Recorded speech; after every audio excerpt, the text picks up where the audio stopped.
En manchette, aujourd'hui, 13 janvier, avis d'ébullition d'eau à Sainte-Geneviève-de-Berthier.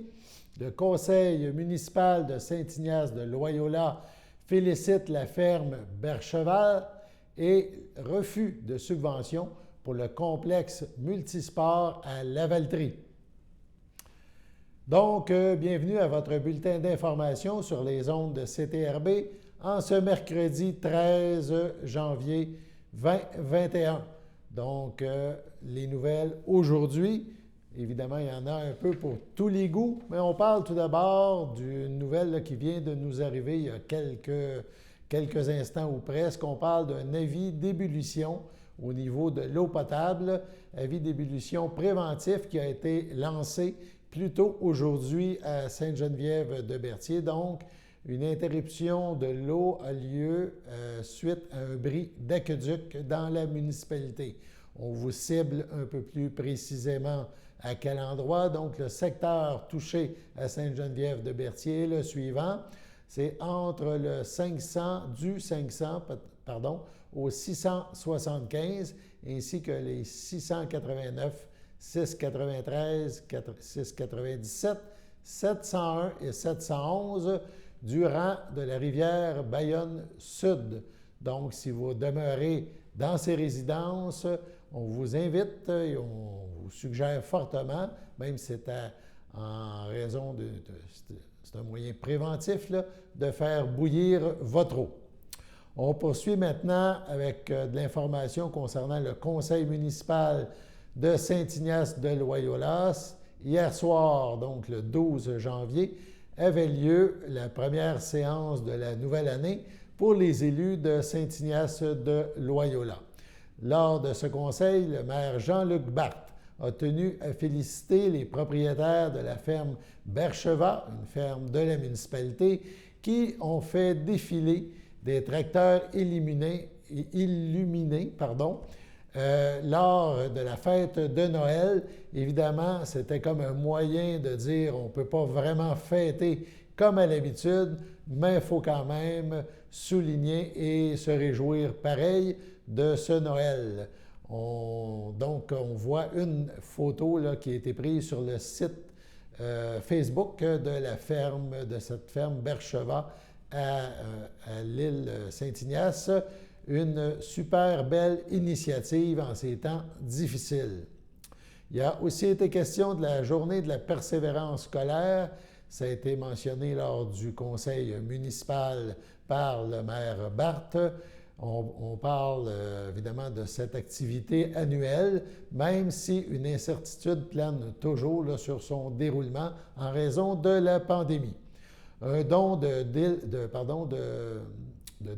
$ a aussi été accordé par la municipalité pour le bateau passeur.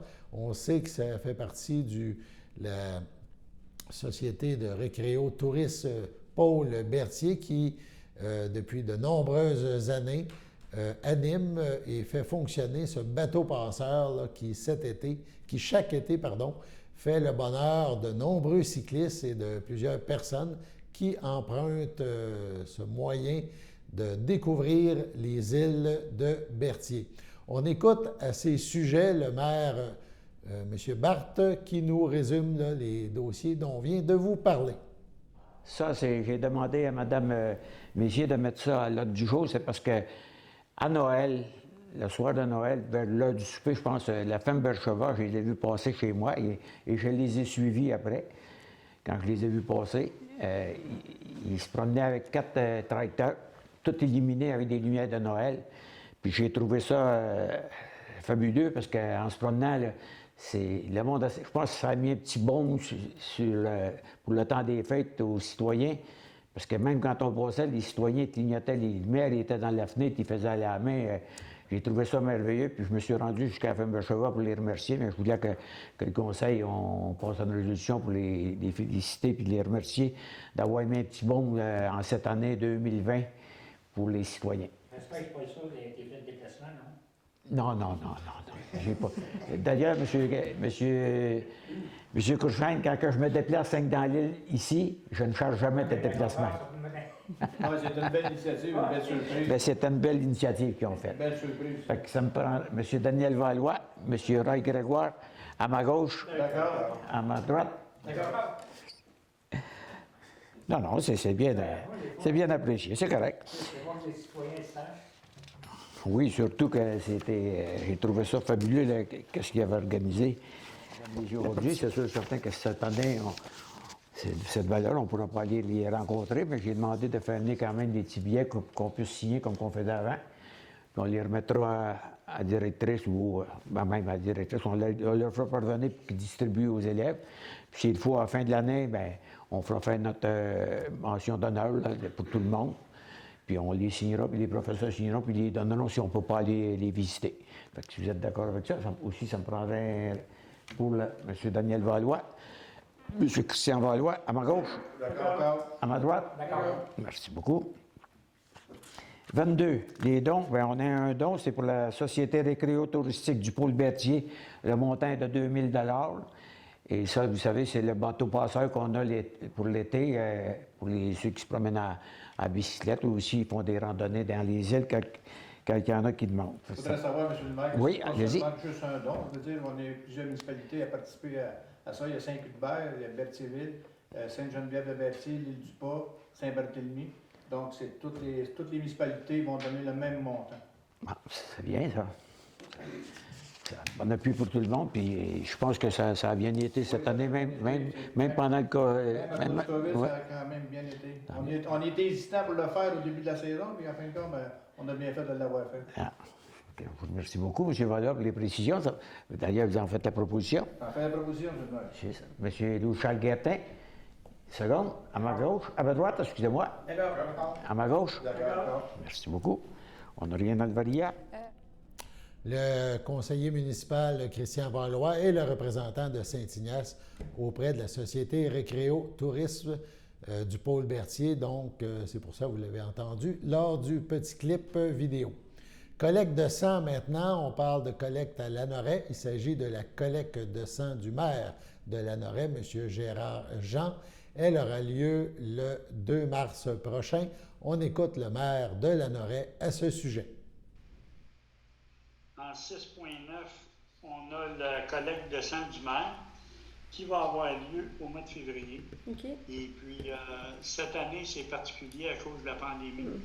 Mais apparemment que ça pas apparemment, on a passé une résolution dans les derniers mois pour que ça ait lieu à la salle de l'école, OK. au gymnase de l'école. OK. Pour qu'il y ait plus de place parce qu'ils ne pourront pas savoir les... Ce serait le 2 mars. Je pensais février, mais c'est le 2 mars. L'année passée, c'était le 10 février.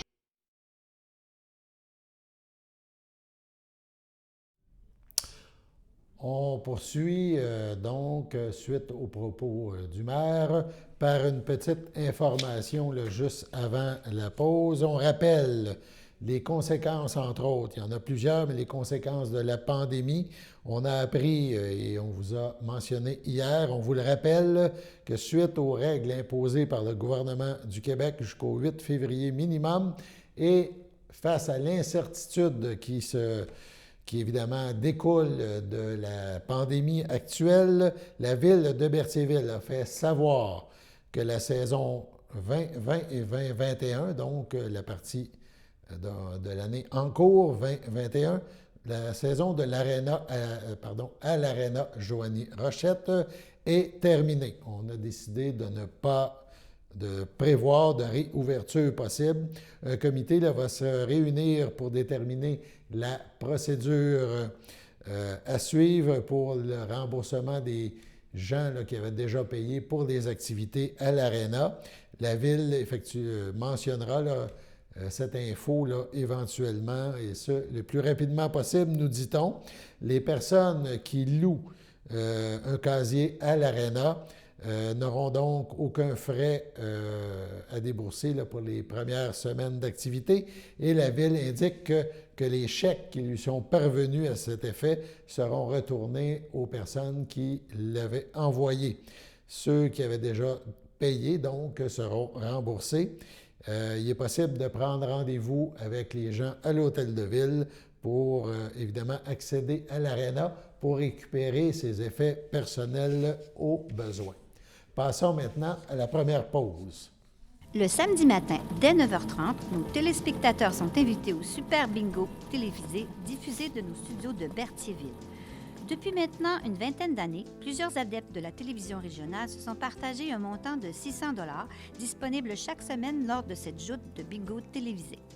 Un animateur et 3 bénévoles se succèdent à la caméra dans le but de vous faire passer une petite heure agréable et payante le samedi matin. On peut se procurer les cartes de jeu chez les dépositaires autorisés participants, c'est-à-dire à Berthierville, le dépanneur Formule 1 rue Gilles Villeneuve, le marché IGA Extra sur la rue Gabriel-Brissette, le marché Métro rue Notre-Dame, la pharmacie Proxime rue Frontenac, le garage Pétroté sur la rue Gilles Villeneuve et à Saint-Ignace de Loyola, le marché Aldo rang Saint-Michel, le dépanneur Le Magasin Esso sur le chemin de la Traverse. C'est un rendez-vous tous les samedis matins à 9h30 sur les ondes de CTRB, votre télévision régionale et communautaire.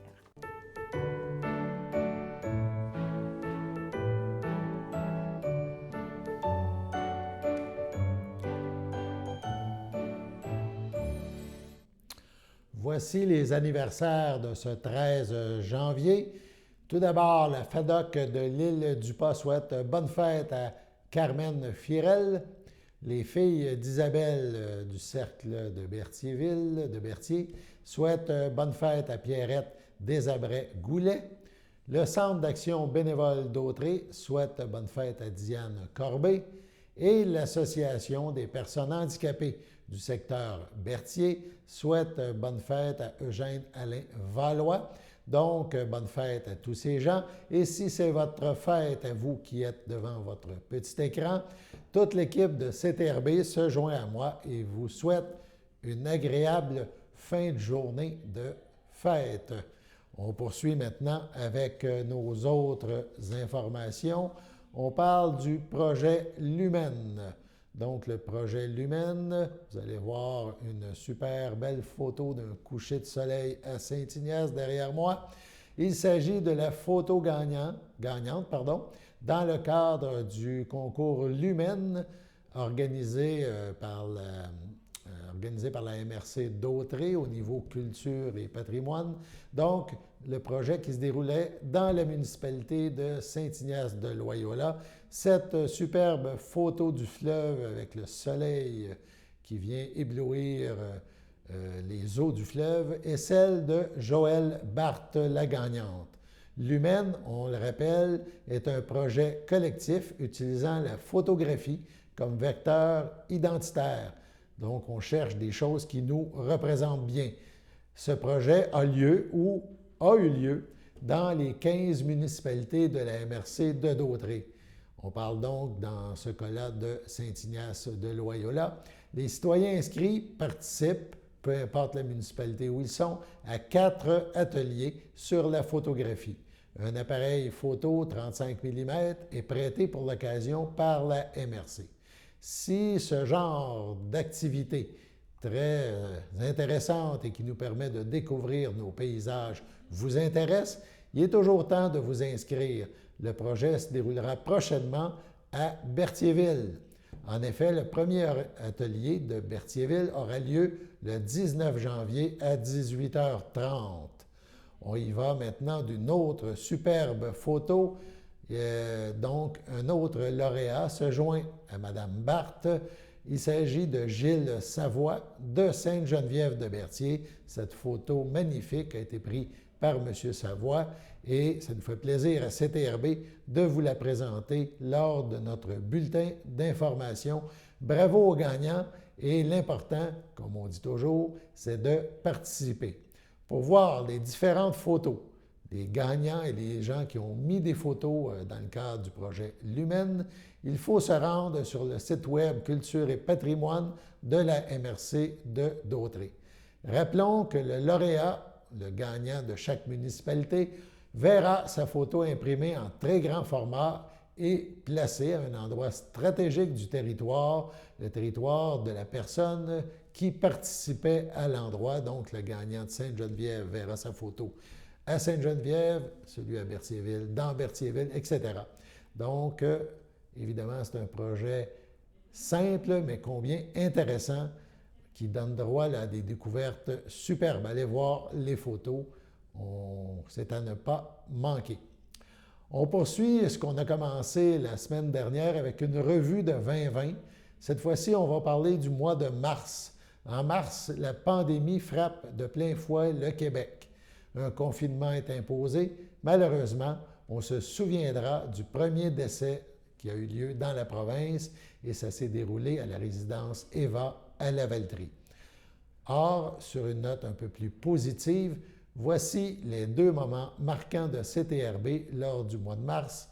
On parle d'un hommage à M. François Pamphili de l'entreprise A. Richard de Berthierville et aussi, on a souligné une grande collection de livres à la Société d'histoire de Lanoraie. On regarde des extraits vidéo de ces moments importants de l'année dernière.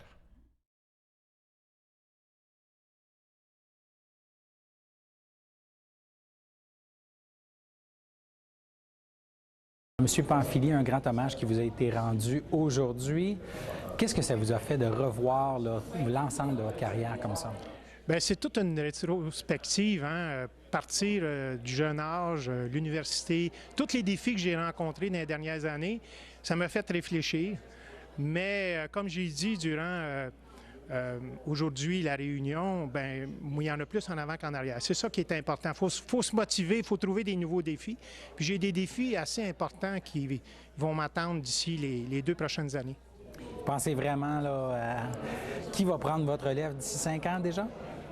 Oui, d'ici 5 ans, je vais préparer ma relève. J'ai déjà identifié des personnes que je pense qui ont la capacité d'être le président de A. Richard et le président de Roultec. D'ici à là, moi, ma mission, c'est de les former. C'est surtout de les supporter aussi. Parce que c'est bien beau former les gens, mais il faut les supporter pendant les bons moments puis les mauvais moments. Puis vous pensez ensuite peut-être à un autre niveau, toujours au sein du même grand groupe? Oui, j'aimerais être responsable de pas juste les entreprises canadiennes, mais des entreprises américaines. Ça va être plus complexe. Il y a peu de Canadiens qui ont eu cette chance-là. C'est un problème de culture, un problème de langue, un problème idéologique. Je vais essayer, dans les 2 prochaines années, d'être le CEO du groupe de toutes les entreprises américaines. Et puis là, vous avez commencé des approches en ce sens? Oui, j'ai déjà fait des pourparlers avec le conseil d'administration, avec mon patron qui va quitter d'ici peut-être 2 ans. Ça s'en va dans le bon sens, mais il reste encore des grands défis là, à travailler avec eux, là.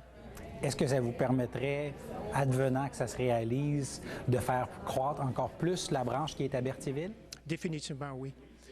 C'est sûr que mon cœur va toujours rester avec la compagnie A. Richard et Roultec, mais c'est intéressant comme défi. Le marché américain étant illimité comparativement au marché canadien, j'ai beaucoup plus de défis aux États-Unis que j'en ai au Canada. Au Canada, c'est plus la maintenance. Aux États-Unis, c'est plus la croissance.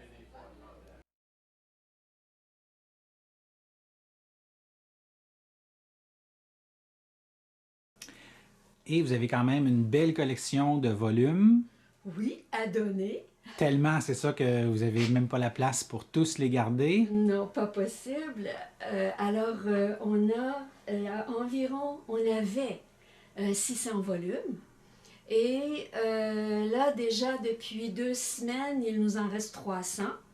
Parce qu'il y a des sociétés d'histoire qui viennent avec des boîtes pour renflouer leur propre bibliothèque. Et alors, ce sont des livres que nous avions soit en double, en triple, ou qui touchaient à des sujets comme malheureusement la littérature, où on n'avait plus de place pour les mettre. Alors, ce sont des livres qui peuvent, mon Dieu, être édités au 19e siècle. Ça nous fait de la peine de les donner, mais il y a des gens qui vont en profiter. Et là, avec les 300 livres qui restent, on va faire des portes ouvertes le 18 avril, ici même. On va l'annoncer et là, ce sera le grand public qui pourra venir chercher les livres. La ville de Lavaltrie a récemment appris le refus du gouvernement provincial à subventionner le projet de l'OBNL Complexe Multisport Lavaltrie, une implantation d'envergure qui était attendue et discutée depuis plusieurs années. Le conseil municipal Laval-3 est extrêmement déçu pour ses citoyens et citoyennes puisque la non-obtention de cette aide financière signifie l'impossibilité que le projet voit le jour. Le maire de Lavaltrie, Christian Goulet, a tenu à s'exprimer face à ce refus. Je cite, « Je trouve extrêmement dommage que l'OBNL, complexe multisport Lavaltrie, ne puisse aller de l'avant dans la mise en place de cette infrastructure sportive qui aurait été plus que bénéfique pour la jeunesse lavaltroise. M. Goulet rajoute, « L'implantation du complexe aurait été fort profitable à nos jeunes dans l'esprit de contrer le décrochage scolaire, en plus de favoriser l'adoption de saines habitudes de vie et d'offrir des concentrations sport-études. » Le maire ajoute, « La ville de Lavaltrie a travaillé de concert avec l'OBNL, composé d'acteurs du milieu dynamique et impliqués, et avait signé une entente de principe garantissant une contribution financière étalée sur 30 ans. Il va sans dire que nous croyons et que nous y croyons et que nous sommes déçus, a-t-il mentionné. On passe maintenant à la pause. Sachez que vous pouvez nous faire part de vos commentaires, soit pour une annonce gratuite sur notre babillard ou toute autre suggestion en nous rejoignant par téléphone au 450-836-5103, 450-836-5103, ou bien par courriel tvcberthierville@hotmail.com, sur Facebook en écrivant Facebook CTRB. Et surtout, n'hésitez pas à visiter notre chaîne YouTube afin d'y retrouver une grande partie de notre programmation sur YouTube CTRB. Les émissions sont classées par catégorie, vous permettant de chercher moins longtemps. Vous pouvez aussi cliquer sur le rectangle rouge « S'abonner » pour être à l'affût des dernières émissions enregistrées.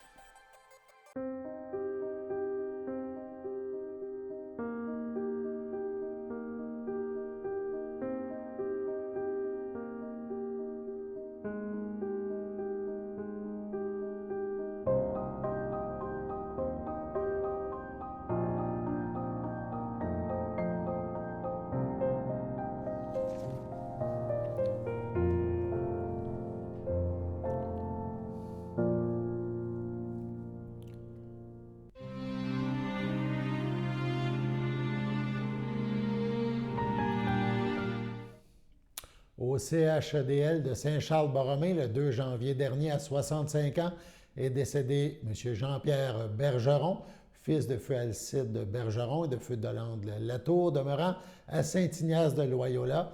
Il laisse dans le deuil son amie Denise Dubé, son fils Louis Valois, son frère, ses sœurs, beaux-frères et belles-sœurs. Guy Bergeron, José Laforêt, Joanne Bergeron, Réginald Guévremont, Anne Bergeron, Jean-Pierre Arnois, Suzy Bergeron, son neveu et sa nièce, Michael Bergeron, Pascal Bergeron, Marc Lantier et leurs enfants Chloé et Cédric Lantier, ainsi que plusieurs autres parents et amis. M. Bergeron ne sera pas exposé. Une cérémonie aura lieu en toute intimité à une date ultérieure. Au CHDL de Saint-Charles-Borromée, également le 6 janvier à 83 ans, est décédé M. Jean-Jules Ferland, époux de feu Albina Durand, demeurant à Saint-Cuthbert.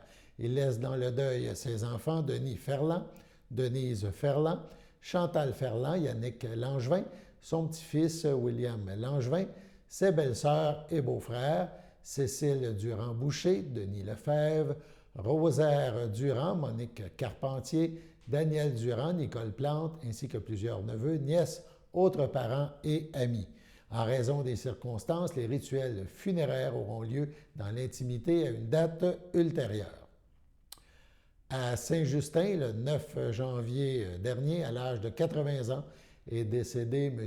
Aldo Tadeo, époux de Mme Monique Chapdelaine, demeurant à Saint-Justin. Il laisse dans le deuil, outre son épouse, ses enfants, Nathalie Tadeo, Luc Vermette, Éric Tadeo, Claudia Lefebvre, ses petits-enfants, Francis, Katia, Benjamin, Jessica, Mélissa, Sarah et Alicia, son arrière-petite-fille, ses frères, sœurs, beaux-frères et belles-sœurs. Mario Taddeo, Marie Ferreira, Joanne Taddeo, Tony Di Francisco, Attilio Taddeo, feu Carmen Ferreira, Catherine Taddeo, Angelo Lardinardi, ainsi que ses beaux-frères et belles-sœurs, donc de la famille Chapdelaine, plusieurs neveux, nièces, autres parents et amis. Étant donné les circonstances dues à la COVID-19, la famille a pris la décision de faire une cérémonie privée sur invitation. Au nom de CTRB et de tout son personnel, nous souhaitons à ces familles nos plus sincères sympathies. De plus, puisque les cérémonies se déroulent désormais à 10 personnes ou moins au total, il se peut que des changements soient apportés aux informations divulguées. M. Louis-Simon Lamontagne de F-Thériault souligne d'aller voir régulièrement sur le site web www.fthériault.com pour plus d'informations. Des cérémonies web pourront également être organisées, nous a-t-on dit. On parle de décès, évidemment. On parle aussi de décès de personnes âgées ou vulnérables survenus dans des milieux d'hébergement, au cours de la pandémie COVID-19. Le Bureau du coroner du Québec a annoncé les dates des premières audiences. On parle, donc ça a été annoncé aujourd'hui, Maître Pascal Descaries a ordonné la tenue d'une vaste enquête sur les décès de personnes âgées ou vulnérables survenus dans ces milieux d'hébergement. Là, on se souvient la première vague de la pandémie, donc des décès liés au COVID-19. Plus spécifiquement, là, cette enquête porte sur des décès survenus entre le 12 mars et le 1er mai 2020, notamment au CHSLD Herron de Laval, mais aussi dans d'autres CLSC. Il y en a un, entre autres, il y aura une enquête sur le CHSLD des Moulins à Terrebonne, dans Lanaudière. Le bureau du coroner a annoncé ces dates, les premières dates, et compte tenu du contexte actuel de pandémie, on parle que ça se fera probablement là, par vidéoconférence. Passons à la météo.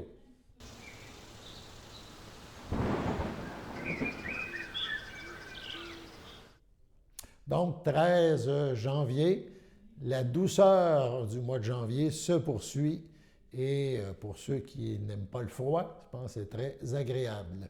Donc, ce soir et cette nuit, nuageux avec quelques flocons, très légers flocons. Il fera entre -1 et -2. C'est vraiment pas froid là, pour une nuit de janvier.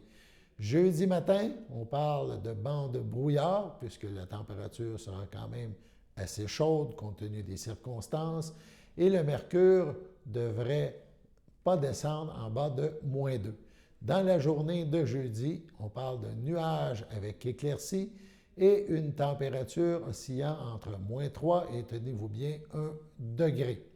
Donc, 13 janvier, le hockey est de retour. On souhaite aux amateurs une bonne soirée, à tous les partisans du Canadien ou des autres équipes, et on espère que vous serez des nôtres demain pour le prochain bulletin d'information de CTRB. Bonne fin de journée.